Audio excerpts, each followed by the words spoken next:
नमस्कार दोस्तों, मैं अंकुर उपाध्याय स्वागत करता हूं आप सभी का आपके अपने YouTube channel share market analysis में।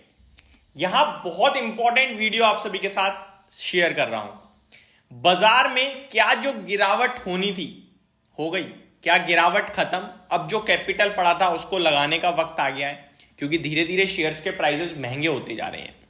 या फिर अभी जो गिरावट हुई, जितना लॉस था उसमें हल्की रिकवरी आई है, अब पोजीशन को हल्का किया जाए। बाजार में अभी थोड़ा और पेन बाकी है। ये दो बड़े इंपॉर्टेंट पहलू हैं इस समय बाजार के। दोनों ही चीजों को लेकर मैं वन साइडेड बात नहीं करूंगा, इस वीडियो की स्टार्टिंग में ही बता दूं। यानी कि आप अगर सोच रहे हैं कि मैं बियरिश हो जाऊंगा, मैं नेगेटिव बात करूंगा और आपसे कहूंगा प्रॉफिट बुक करो, या फिर जो आपकी रिकवरी हुई है उसमें हल्का करो पोजीशन को, मैं उसके भी तर्क दूंगा आपको। और जो लोग फ्रेश एंट्री लेना चाहते हैं मैं उसके भी तर्क दूंगा आप लोगों को। फाइनल डिसीजन आप ही का होगा। आप कहोगे अंकुर भाई फिर आपकी वीडियो क्यों देख रहे हैं हम? देखिए, मेरा मेन मोटिव क्या है? मेरा मेन मोटिव है कि आपके साथ सारी इंफॉर्मेशन शेयर करना। जब मेरा खुद का पर्सनल व्यू बनेगा तो मैं डेफिनेटली आपके साथ डिस्कस करूंगा। अभी यहां पे शुरू करते हैं एक एक करके सारी की सारी चीजें कवर करना। तो पहली बात, सबसे पहले ये जो गिरावट थी उसमें नाम आया स्मॉल कैप और मिड कैप में एक बबल बन गया है, जो कि प्रॉफिट बुकिंग करेक्शन के रूप में सामने आना चाहिए। स्मॉल कैप की बात करूं अगर मैं लार्जली, तो 15,056 के लेवल पे आज निफ्टी स्मॉल कैप 100 बंद हुआ है। हाई है 16,500 का, अभी भी 10% ऊपर से नीचे है। नीचे में इसने जो लो लगाया है, अगर मैं एग्जैक्टली लो काउंट करूं इसका, तो मैं याद दिलाना चाहूंगा आपको, लगभग बुधवार को इसने बड़ी गिरावट दिखाई थी एंड बृहस्पतिवार को मॉर्निंग में नीचे गया था, जिस बीच में लो लगा था 14,000 का। कितने का? 14,000 का लो लगा था आपका, और आज 15,000 पे है। 1000 पॉइंट रिकवर कर गया है नीचे से। 1000 point small cap index recover कर गया है, और अभी ऊपर से 1600 पॉइंट नीचे है। यानी 50% ऑलमोस्ट हम कह सकते हैं काउंट हो जाएगा नीचे से देखा जाए तो। क्या ये इतना ही कवर होना था? दूसरी बात, मिड कैप इंडेक्स भी सिमिलर सिचुएशन में 50% रिकवर हो गया है।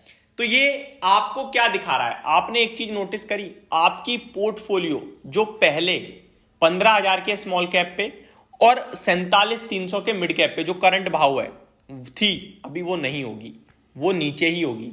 यानी जब इंडेक्स टूट रही थी, स्टॉक्स टूट रहे थे, तो पैसा बहुत तेजी से लूज हो रहा था। जब इंडेक्स ने बाउंस बैक मारा, उछाल मारा, तो आपका पैसा ग्रो तो करा, लेकिन उतनी तेजी से नहीं। अभी इंडेक्स लाइव, आप कहोगे भाई अभी इंडेक्स ऊपर से 10% नीचे है। मैं ऊपर से काउंट ही नहीं कर रहा, मैं अभी के लेवल से ही काउंट कर रहा हूं। 15,000 पे जो आपका पैसा है स्मॉल कैप में, क्या जब गिरा था 15,000 से नीचे, तो 15,000 पे जितना था उतना हो गया? नहीं हुआ होगा, अभी भी नीचे ही हो गया आप। तो ये एक नेगेटिव संकेत होता है। जहां पे इंडेक्स टूटती है आप टूटते हो, इंडेक्स बढ़ती है आप हल्का बढ़ते हो। इंडेक्स रिकवर कर गया लेकिन शेयर रिकवर नहीं करा, वापस इंडेक्स टूटेगी आप वापस हैवी टूटोगे। ये एक नेगेटिव तर्क है, ठीक है। तो ये जो उछाल है इसको आप नेगेटिव रूप में देखोगे, क्योंकि आपका पैसा उतना नहीं बना। आप मेरे से पूछ लो, आप यहां पे जितने सारे मेरे व्यूअर्स हैं वो सब अपनी पोर्टफोलियो डेली चेक कर रहे होंगे, उन्हें दिख रहा होगा कि पोर्टफोलियो में ज्यादा जंप नहीं आया है, केवल इंडेक्स में जंप आ गया है, ठीक है। दूसरा तर्क, अगर हम अपनी तेजी काउंट करें, अभी जो हमारा निफ्टी कल और आज में भागा है, वो निफ्टी ने 21,700 से 22,100 का हाई दिखा दिया, 180 का हाई दिखाया वैसा आज के सेशन में। तो काउंट करूं नीचे से, अभी हम 400 पॉइंट ऊपर है, बिल्कुल बॉटम से, ठीक है। निफ्टी ने 21,710 का इंट्राडे बेसिस में लो लगाया था, और आज निफ्टी ऊपर आया, 22,100 पे बंद हो गया, तो 400 पॉइंट ऊपर है। 400 पॉइंट निफ्टी के टर्म्स में कितना होता है? 2% होता है। अब आप जरा देखिए अमेरिका के बाजार को देखिए, डाउ जोन्स को। डाउ जोन्स में अगर मैं बात करूं तो बीते कुछ दिनों में लगभग आप देखेंगे, तो मैं इनको भी लो से काउंट करूं अगर, तो यहां आपके लिए ऑलमोस्ट 4%, 3 से लेकर 4% की रैली बनी है अमेरिका में, 3 से 4% की। एक तरफ हम जो दुनिया को ग्रोथ के मामले में लीड कर रहे हैं, वो तेजी में पीछे हैं। तो ये एक और नेगेटिव तर्क है शॉर्ट टर्म पर्पज से, ठीक है।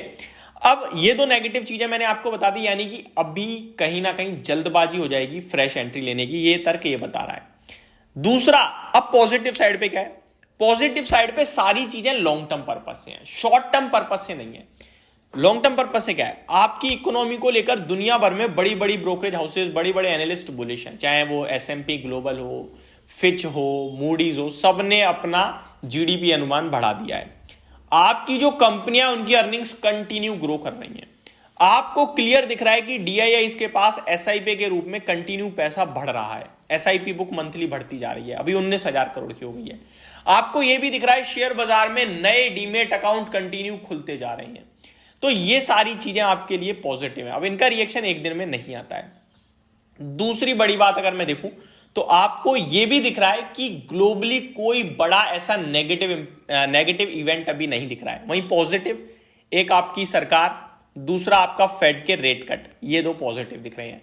और शॉर्ट टर्म में भी अगर एक बड़ा पॉजिटिव कर लो तो फेड चेयरमैन जेरोम पॉवेल साहब की रिसेंटली जो फेड पॉलिसी में कमेंट्री थी वो सब कुछ कह गई, जिसके बाद अमेरिका रुकने का नाम ही नहीं ले रहा। तो ये पॉजिटिव है। अब इससे हमें क्या समझ में आया, क्या करें? तो देखिए, मेरे को जो समझ में आ रहा है वो ये आ रहा है कि शॉर्ट टर्म में वॉलेटिलिटी है, जल्दबाजी में पैसा लगाना निकालना दोनों गलत है। आपकी जो पोर्टफोलियो से एज इट इज रहने दो, आपका जो पैसा है उसे भी अभी एज इट इज रहने दो, ना फ्रेश बाइंग ना सेलिंग। अब कुछ लोग कहते हैं कि भाई कभी आपने बोला नहीं खरीदने को। भाई गलत कह रहे हो। मैं एक एक शेयर जो जिस पे मैं टाइम टू टाइम अपडेट देता हूं, उन सब शेयर्स पे मैंने कभी ना कभी बाइंग की बोली है। उसके बाद मैं अड़ जाता हूं अड़ियल की तरह कि भैया अब इसको होल्ड करना है, सिर्फ अब लेना है नहीं लेना वो आपकी मर्जी है, अब होल्ड करना है।